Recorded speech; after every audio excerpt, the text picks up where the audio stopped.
रोज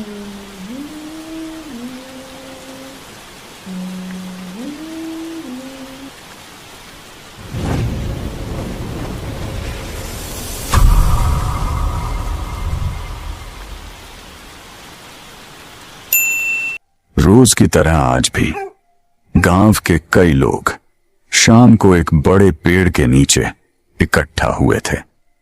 पेड़ के नीचे एक छोटा सा टीवी रखा था और उस पर रोज की तरह उनका पसंदीदा कार्यक्रम चल रहा था। गांव के लोग बड़े ध्यान से प्रोग्राम का आनंद ले रहे थे।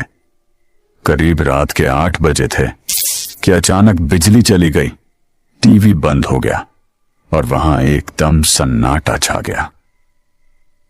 तभी गांव का एक युवक बोला, अरे रामू काका, ये बत्ती तो गुल हो गई, अब क्या करें? रुक जा बेटा, थोड़ी देर इंतजार कर लेते हैं, शायद बिजली आ जाए। अरे काका, बत्ती तो आने में कम से कम 1 घंटा लग जाएगा, तब तक आप ही कोई कहानी सुना दीजिए ना। हाँ काका, प्लीज कोई कहानी सुनाइए, नहीं तो बत्ती का इंतजार करते करते नींद आ जाएगी। ठीक है, बताओ कौन सी कहानी सुननी है, परियों वाली, भूत वाली या फिर राजा रानी की? काका, इतने अच्छे मौसम में तो हमें भूत की कहानी सुननी है। तो सुनो, ये कहानी है एक छोटे से शहर में एक परिवार का, जिसमें राजेश, उसकी बीवी सुनीता और उनके 2 बच्चे आरव और पिंकी रहते थे। राजेश एक सेठ के यहां काम किया करता था, लेकिन सेठ का काम मंदा होने के कारण मालिक ने बहुत से लोगों को काम से निकाल दिया, जिसमें एक राजेश भी था। वैसे ही राजेश आर्थिक तंगी से गुजर रहा था और ऊपर से नौकरी चले जाने के कारण घर के हालात और खराब हो गए थे। एक दिन पूरा परिवार साथ बैठकर खाना खा रहा होता है। तब सुनीता राजेश से बोलती है, घर का राशन खत्म होने वाला है जी, बस 3-4 दिन का ही राशन बचा हुआ है। क्या करूं? कुछ समझ नहीं आ रहा। कहीं कोई नौकरी भी तो नहीं मिल रही। अभी तो घर का किराया भी देना है। अगर मुझे जल्दी कोई नौकरी नहीं मिली तो हम सड़क पर आ जाएंगे। परेशान मत हो पापा, भगवान कोई ना कोई रास्ता जरूर निकाल देंगे।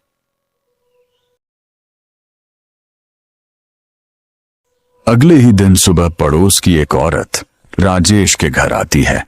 सब लोग उनको प्यार से मौसी बुलाते थे। वो बहुत अच्छे पैसे वाले घर से थी और अक्सर लोगों की मदद किया करती थी। अरे सुनीता, मैंने सुना कि राजेश की नौकरी चली गई और तुम्हारे घर के हालात भी कुछ ठीक नहीं चल रहे हैं। जी मौसी, बस मैं आपको क्या बताऊं कि इस वक्त हम लोग कितने बुरे हालातों से गुजर रहे हैं। परेशान मत हो सुनीता, सब ठीक हो जाएगा। एक काम करो, तुम लोग मेरे गांव चले जाओ। वहां हमारा एक मकान है जो सालों से बंद पड़ा है। जब तक तुम्हारे घर के हालात ठीक नहीं हो जाते, तुम लोग आराम से वहां रहो। बस उस घर में ऊपर की मंजिल पर एक बंद कमरा है, उसे मत खोलना। दरअसल उसमें हमारा कुछ जरूरी सामान रखा है। और रही राजेश की नौकरी की बात, तो उसके लिए भी परेशान होने की बिल्कुल जरूरत नहीं है। उस गांव में जो स्कूल है, मैं उसके प्रिंसिपल को बहुत अच्छे से जानती हूँ। मैं उनसे बात करके महेश को किसी न किसी काम में वहां लगवा ही दूंगी। और तुम लोग आरव और पिंकी को भी उसी स्कूल में पढ़ा सकते हो। यह तो बहुत अच्छा रहेगा मौसी, आपका यह एहसान हम कभी नहीं भूलेंगे। सुनीता राजेश के घर आते ही उसे सारी बात बताती है। राजेश की खुशी का तो कोई ठिकाना ही नहीं रहता। ऐसा लग रहा था मानो जैसे जादू से पल भर में उनकी सारी मुश्किलें छूमंतर हो गई हों। पर वह इस बात से बिल्कुल अनजान था कि उनकी मुश्किलें तो उनका कहीं और इंतजार कर रही हैं। सुनीता, तुम आज ही सारा जरूरी सामान बांध लो, हम कल सुबह ही निकल जाएंगे। अगले दिन सुबह पूरा परिवार गांव के लिए निकल जाते हैं। गांव पहुंचते पहुंचते उनको शाम हो जाती है। गांव पहुंचकर राजेश बताए हुए एड्रेस को ढूंढने लगा। तभी उसे एक आदमी मिलता है। भाई साहब जरा ये पता तो बताना, दरअसल हम लोग इस गांव में नए हैं तो हमें यहाँ का कुछ नहीं पता। तुम लोग यहाँ क्यों जा रहे हो? क्या तुम लोगों को नहीं पता कि यह घर सालों से बंद पड़ा है और बंद घरों में अक्सर भूत अपना डेरा जमा लेते हैं? भूत भूत कुछ नहीं होता भाई, तुम तो बस मुझे यह पता बता दो कि कहाँ पड़ेगा। हम लोग बहुत दूर से आए हैं, बहुत थक गए हैं। ठीक है, मुझे क्या, जब तुम्हें ही अपनी और अपने परिवार की कोई फिक्र नहीं है तो ऐसा करो, तुम यहां से सीधे चले जाओ और वहां से बाईं तरफ मुड़ जाना। बस वहीं एक पीपल का पेड़ है जिसके बिल्कुल सामने ही वह घर है। राजेश अपने परिवार के साथ उस घर तक पहुंच जाता है। घर देखकर साफ पता चल रहा था कि वहां कई सालों से कोई झांका भी नहीं है। ये तो कितना पुराना घर है माँ, और कितना डरावना भी। इतने बुरे वक्त में हमें यह घर रहने को मिल गया, वही बहुत है। हम इसकी साफ सफाई कर लेंगे तो यह भी अच्छा दिखने लगेगा। चलो अब यहाँ खड़े रहकर बातें मत करो और जल्दी अंदर चलो। महेश जैसे ही उस घर का दरवाजा खोलता है तो घर में तेज हवाएं चलने लगती हैं। बाहर तो पेड़ का एक पत्ता भी नहीं हिल रहा और यहाँ इतनी तेज हवा कैसे चल सकती है? क्योंकि यहाँ भूत है पिंकी। पिंकी आरव के पीछे चिल्लाते हुए भागती है। रुक रुक, तुझे मैं अभी बताती हूँ, रुक आरव। आरव सीढ़ियों से भागते हुए ऊपर वाली मंजिल पर पहुंच जाता है। पिंकी भी आरव को पकड़ने के लिए उसके पीछे पीछे भाग रही होती है। आरव को अचानक औरत के रोने की आवाज आती है। आरव वहीं रुक जाता है और ध्यान से उस आवाज को सुनने लगता है, पर आवाज अचानक से बंद हो जाती है। क्या हुआ आरव, थक गया क्या? नहीं दीदी, मुझे अचानक किसी औरत के रोने की आवाज सुनाई पड़ रही थी, इसलिए मैं यहाँ रुक गया। इतनी रात को कौन रोएगा?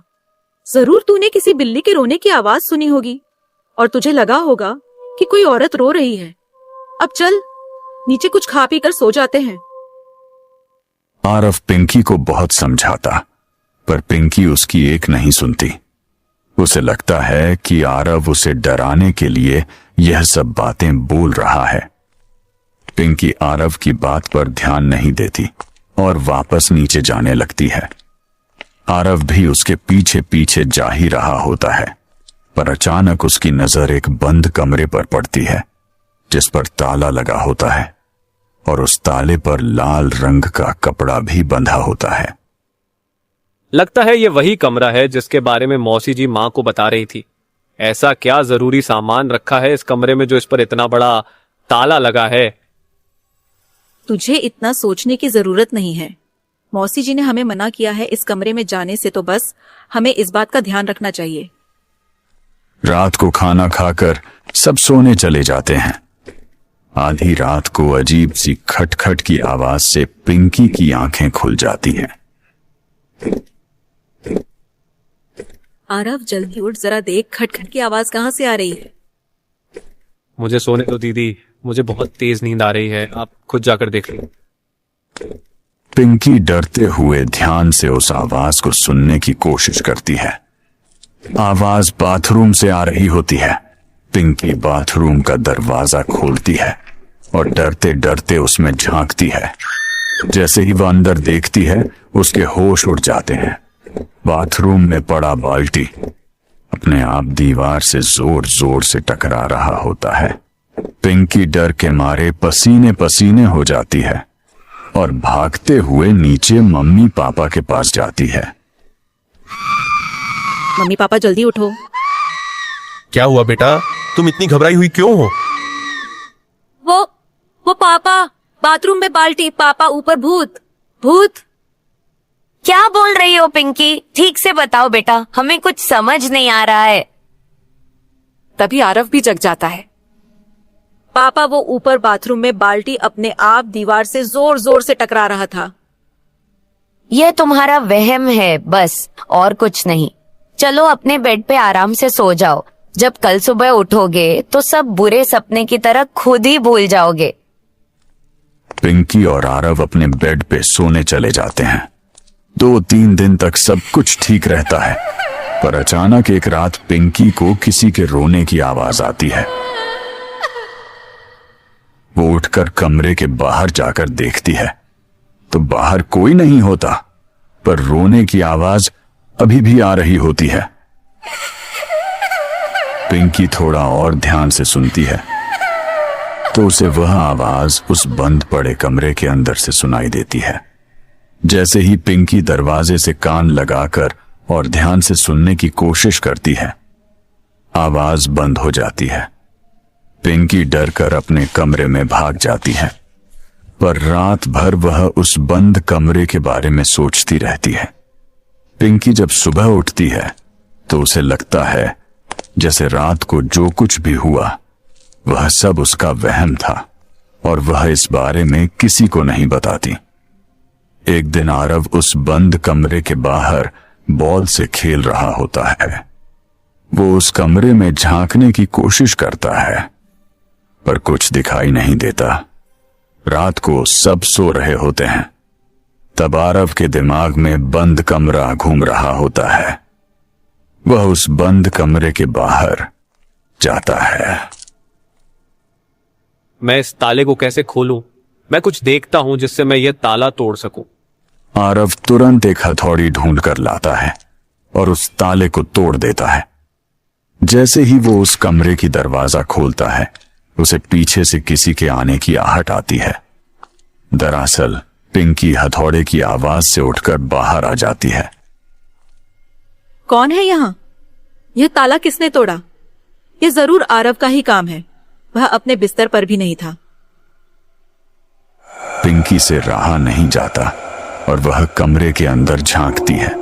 उसको तभी एक झटका सा लगता है जैसे उसके अंदर किसी की आत्मा घुस गई हो। पिंकी को बहुत अजीब सा महसूस होता है और वह अपने कमरे में जाकर सो जाती है। अगले दिन सुबह उठते ही राजेश अपनी नौकरी के सिलसिले में सुबह ही घर से निकल जाता है। पिंकी घर की सफाई में अपनी मां का हाथ बटाने लगती है और आरव आंगन की सफाई करने बाहर चला जाता है। पिंकी का बर्ताव कुछ अलग सा होता है। वह बिल्कुल चुपचाप खिड़की पर खड़ी बाहर पीपल के पेड़ को ऐसे देख रही होती है जैसे वह अपने होश में ही ना हो। पिंकी, तू वहां खड़ी क्या देख रही है? चल जल्दी से मेरे साथ काम कर। पिंकी सुनीता की आवाज सुनकर होश में आती है। उस दिन से पिंकी कभी कभी अजीब बर्ताव करने लगी थी। वह अक्सर उस बरगद के पेड़ को देखती रहती थी। एक दिन पिंकी अपने कमरे में रखे शीशे को एक कपड़े से साफ कर रही होती है। तभी उसे शीशे में एक चुड़ैल अपने पीछे खड़ी हुई दिखाई देती है। पिंकी जैसे ही पीछे मुड़ती है तो वहां कोई नहीं होता। पिंकी फिर से शीशे को साफ करने लगती है तो इस बार वह चुड़ैल बड़े बड़े नाखूनों वाले हाथ पिंकी की गर्दन पर रख देती है। मम्मी, आरव, मुझे बचाओ, जल्दी आओ। ये चुड़ैल मुझे मार डालेगी। सुनीता और आरव जल्दी से पिंकी के पास आते हैं तो देखते हैं कि पिंकी बेहोश पड़ी होती हैं।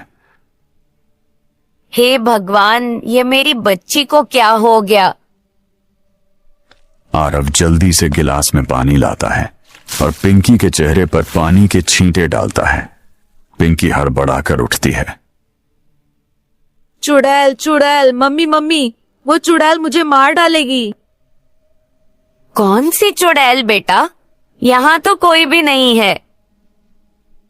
नहीं मम्मी, वो यही थी मेरे पीछे और उसने मुझे मारने के लिए मेरा गला भी पकड़ा था। उसके बहुत लंबे लंबे नाखून थे और वो बहुत डरावनी थी मम्मी। सुनीता पिंकी की हालत देखकर बहुत परेशान हो जाती है। वो मन ही मन सोचती है कि शायद उसकी बेटी को किसी की बुरी नजर लग गई है, पर अचानक सुनीता की नजर पिंकी की गर्दन पर पड़ती है। पिंकी की गर्दन पर निशान पड़े थे, मानो जैसे किसी ने नाखूनों से उसकी गर्दन खुरच दिया हो। मैं तुम्हारे पापा के आते ही उनसे बात करूंगी। सब ठीक हो जाएगा बेटा, तू परेशान मत हो। शाम को राजेश के आते ही सुनीता उसे सारी बात बताती है। ऐसा करते हैं, हम लोग कल मंदिर चलते हैं, वहां जाकर हम पिंकी को झरवा देंगे। अगले दिन सुबह सुबह सब मंदिर जाने के लिए तैयार हो जाते हैं। मंदिर जाकर पिंकी फिर से अजीब बर्ताव करने लगती है और मंदिर के अंदर जाने से मना करने लगती है। मुझे नहीं जाना अंदर, तुम लोग जाओ, मैं यहाँ बाहर ही ठीक हूँ। राजेश और सुनीता पिंकी को पकड़कर जबरदस्ती मंदिर के अंदर ले जाने की कोशिश करते हैं।